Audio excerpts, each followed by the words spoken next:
I need to know, are there certain black people that just don't like us because we're white?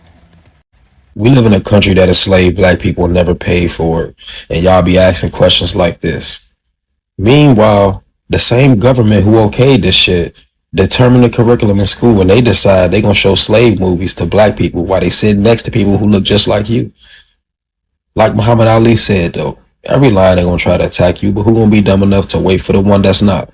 You got Karens on every corner. You got the cops trying to shoot kids any chance they get. You got the KKK that the government does nothing about. You have the government who not putting in no bills to protect black people from all this racist bullshit. So when you ask this question, it's just laughable. I believe most of the country is not racist, but I know for a fact that most of the country don't mind accepting the benefits of racism, so it don't really matter to people like us. This country is so money hungry, it enslaved black people for over 400 years and never paid for it. And every time they talk about reparations, they so greedy, they think we more concerned about getting money. But in reality, when you admit that you wrong, that is how you correct your behavior. But because they don't want to admit they wrong, they let us know they want to keep their racism going. This is what the country is built off of. When you hear people say make America great again and white people have always been in control of it, what they mean is get their slaves back. That was the only time they can say whatever they want and do whatever they wanted to us and nobody would dare question it. But now all these woke people are starting to get on their nerves. To say make America great again is delusional anyways. In a country that was built with no integrity,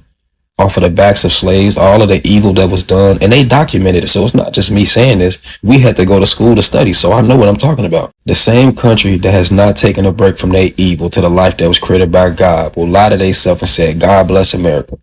The fucking bullshit we got to deal with. Subscribe to my YouTube, Planet Reality. Okay, I want to take a moment to say thank you to Donald Trump, not out of praise, but out of truth.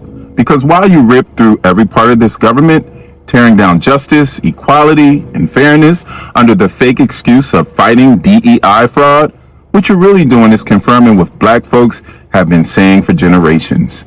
America was built on racism, fueled by fear and sustained by white supremacy.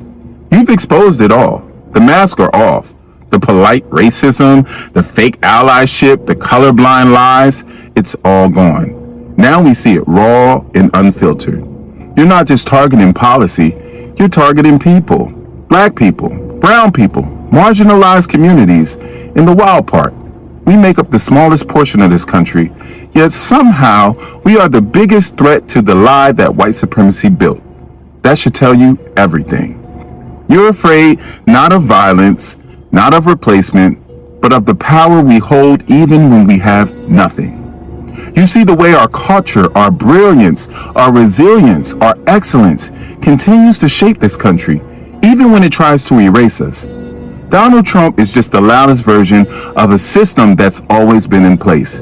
He is the living, breathing proof that this country was never designed with us in mind. And yet, we continue to define it. So thank you, Donald, for exposing what so many tried to deny, for showing the world that the fear of black greatness is real, for proving that racism isn't in our imagination, it's in the fabric of this nation. And to my people, we don't have to fight to prove our worth. He's doing that for us. All we have to do is stand firm, stay awake, and know that the truth is finally louder than the lie. We are not broken. We are not the problem. We are the evidence of the power that this country can contain. Let that truth ring louder than its hate. If you are coming across my YouTube channel, you're welcome. And this is your first time of coming across my video, please feel free to hit the notification button, hit the subscription button, so that when we bring up new and exciting content, you'll be the first to be notified. Thank you for my old subscribers. You are the reason why we do what we do, and you're the reason why I'm able to buy a cup of coffee. So we are looking at what has happened in America and the Black history and the current administration, how it has created strong racial divides across borders.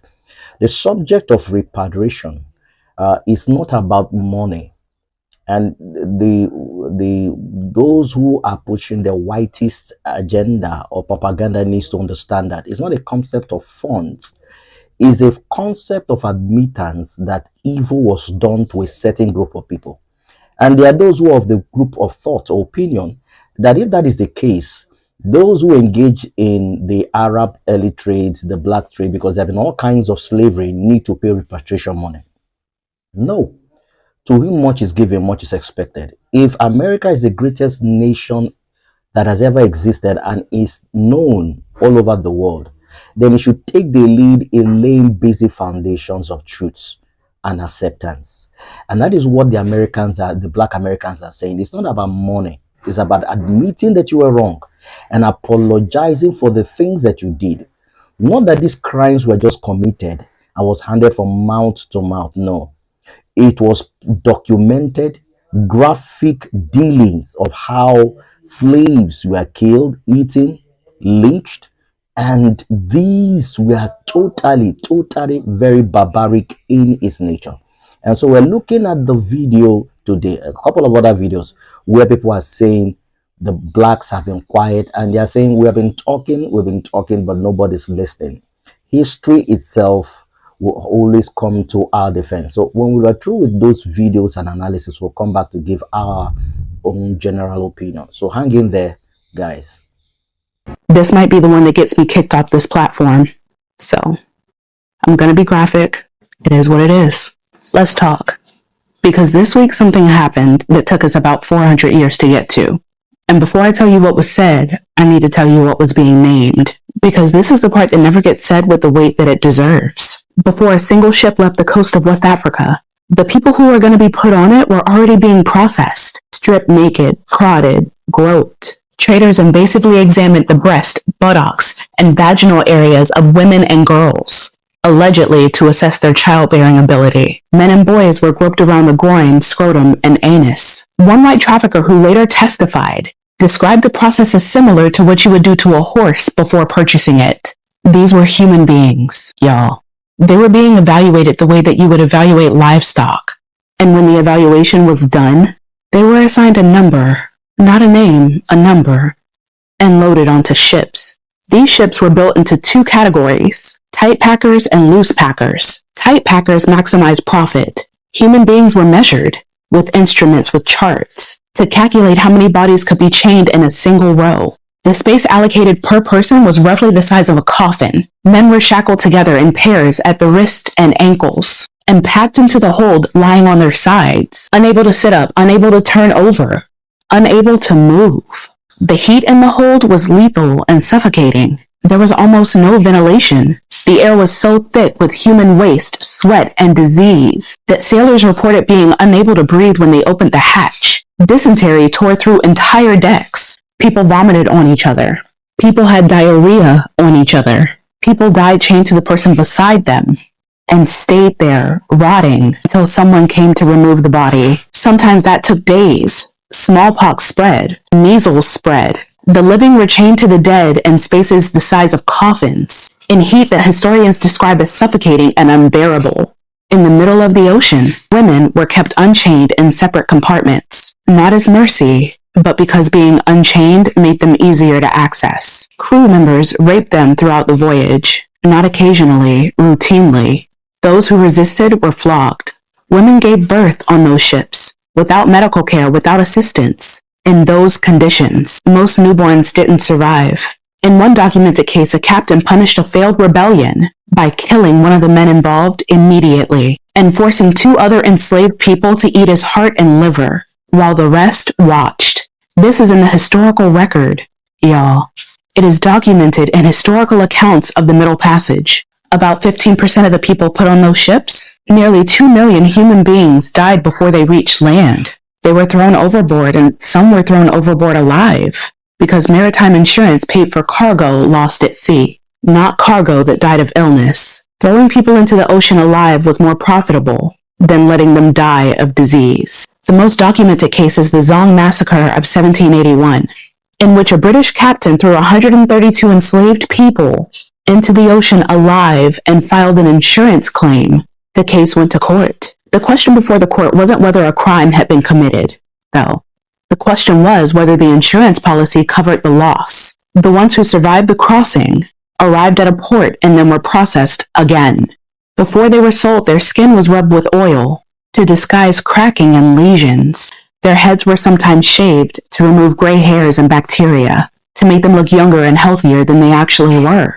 They were examined again by buyers, poked, prodded, molested. George Washington, who will become the first president of the United States, specified in writing in 1772 that he preferred enslaved people not exceeding 20 years of age. He was placing an order for human beings, like you would place an order for food, and the ones who were purchased were put to work.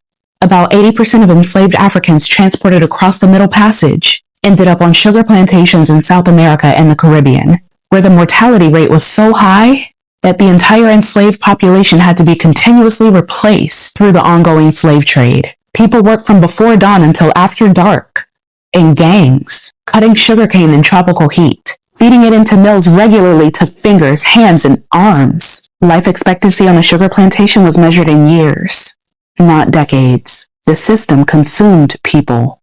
That was the model. You work them to death and then you buy more. In the United States, enslaved people were raped systematically by the men who owned them, by overseers, by anyone the law permitted. And when those rapes produced children, those children were born enslaved.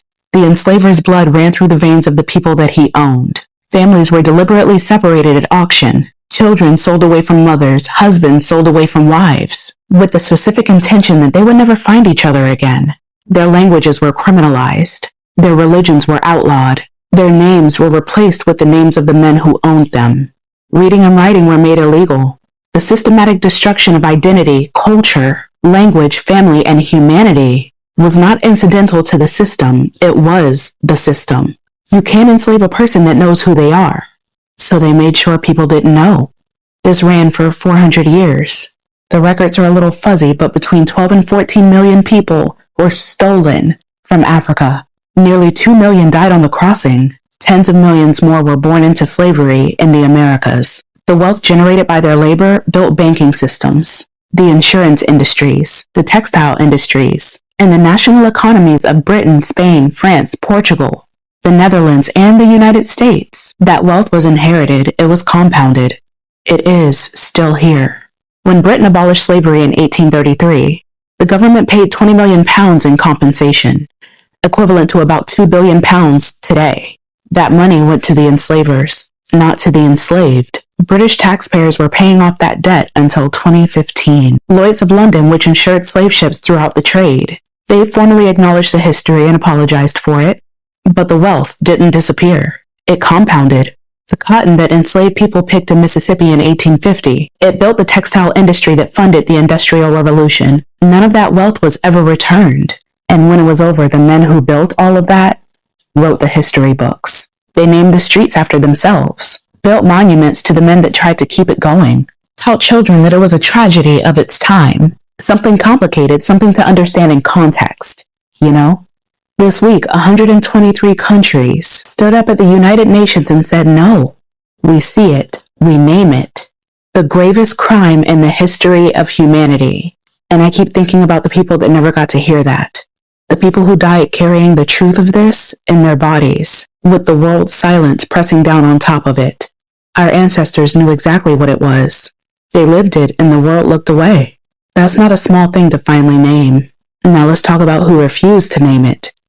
3 countries out of 193, the United States, Israel, and Argentina. 3 countries looked at a non-binding statement, not a reparations check, not a court summons, not a single dollar changing hands, not one person facing any kind of consequences, just a formal moral acknowledgement that this happened and that it was the worst, and voted no.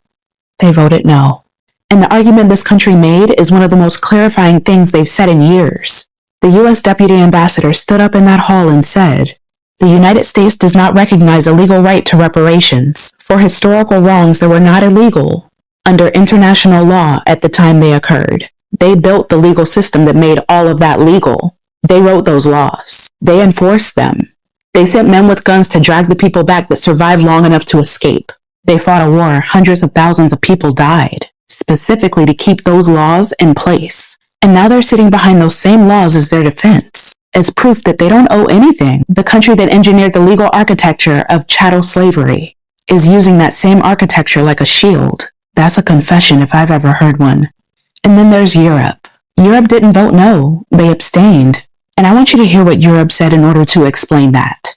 The European Union said that they couldn't support the resolution because the word gravest implies a hierarchy amongst atrocity crimes, and no legal hierarchy between crimes exists. The country that designed ships specifically engineered to maximize the number of human bodies that you could pack into a hull, that built the plantation economies that made European aristocratic families wealthy for 10 generations and counting, that colonized an entire continent and drew its borders at a conference in Berlin in 1884, where not a single African person was present, that extracted the gold, the diamonds, the rubber, the copper, the people for 100 years, and are still sitting with that wealth in 2026, had concerns about an adjective, not the 2 million people thrown into the ocean, not the women raped on those ships, not the children sold at auction, the word used to describe all of it.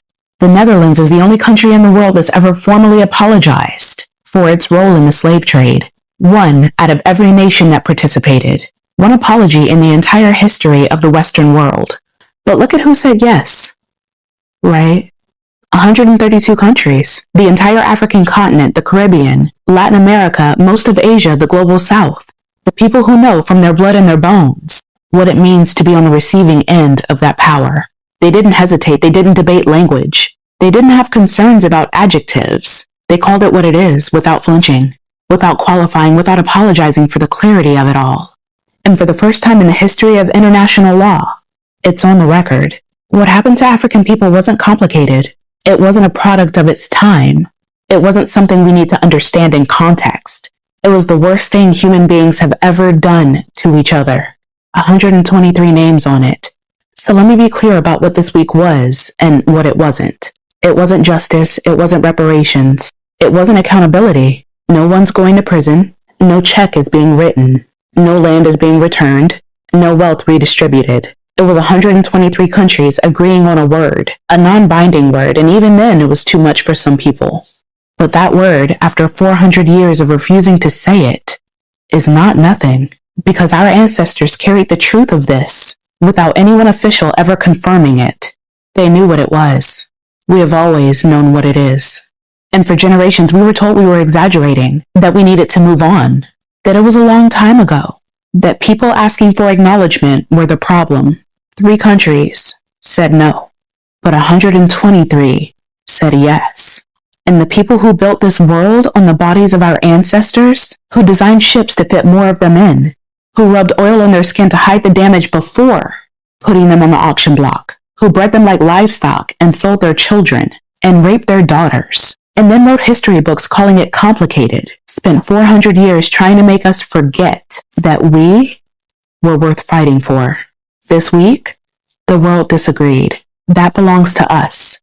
It always has. And nobody gets to take that back. Sadness is not a spiritual thing. It's not a metaphor. It has a human face. It can speak. It can talk. It can communicate. And I can tell you from the rich history of Black Americans and the indigenous people of America, they know the face of wickedness. They know the face of oppression. They know the face of the oppressors. And they have bear this ground in different ways and in different forms and in different strategies. And so let the conversation begin in the comment section. I want to know what your thoughts, your opinions are in the comment section. I want to say to you guys, please follow my YouTube channel, hit the subscription so that you'll be first to be notified when we bring up content like this. Credit to the original content creator. I just want to say this as a wrap up. Be your brother's keeper. See you on the next video.